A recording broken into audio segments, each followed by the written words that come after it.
Okay, so now I'm going to show you how to draw a floor. I'm going to draw the inside of a room showing floorboards, like it's an oak floor or something. So first I'm drawing my, that's the back wall of the room.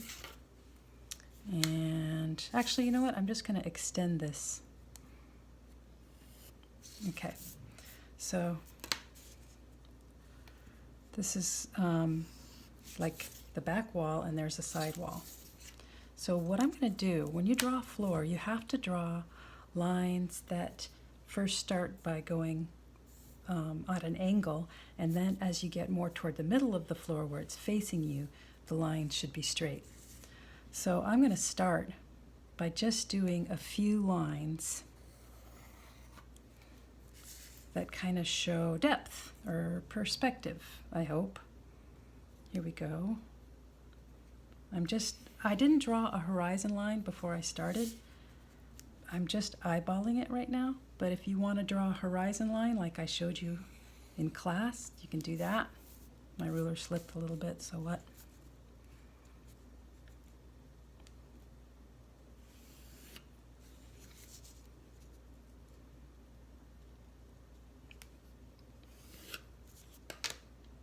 Okay, so I think that looks okay. I can change some of these lines later, but I think this part of the room actually looks believable, this part of the floor. So since I think it looks believable, I'm going to go ahead and continue the illusion by adding more lines, and I'm having them slightly get wider at the end, because as you know, lines coming toward you get wider, right?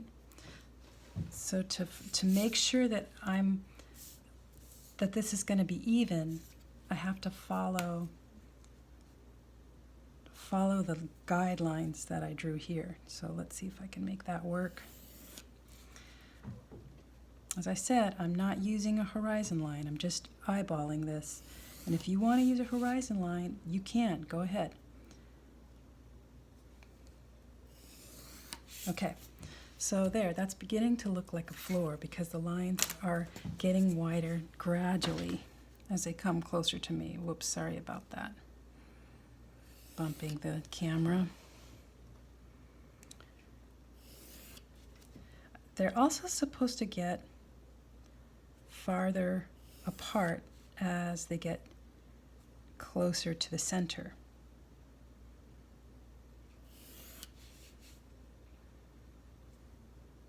And I might have to go back and change some of these lines.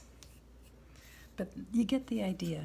So lines that are on the side of the room are narrower, and lines that are in the center of the room should be getting slightly wider and also less angled, a little bit more straight.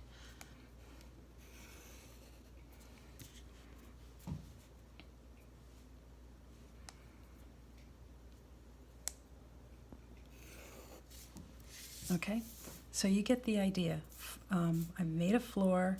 If I cover up this side of the paper, it kind of creates an illusion. So let's pretend I'm gonna make a painting appear on the wall. So I'm trying to make a frame here, and blah, blah, blah, blah, blah, trees, whatever. So it already looks more believable now that I have a painting on the wall.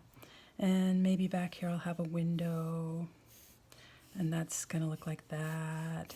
There's a tree outside, another window right here. And now, let's say I want to put like a rug on the floor. So to make a rug, I'm just going to follow those same perspective lines that I've already drawn. Okay, and I would fill that all in. Maybe put some tassels there. Whenever you're doing something with perspective, you have to do things that support the illusion of perspective, because perspective is the trick of the eye. So, yeah, that now looks more like a room.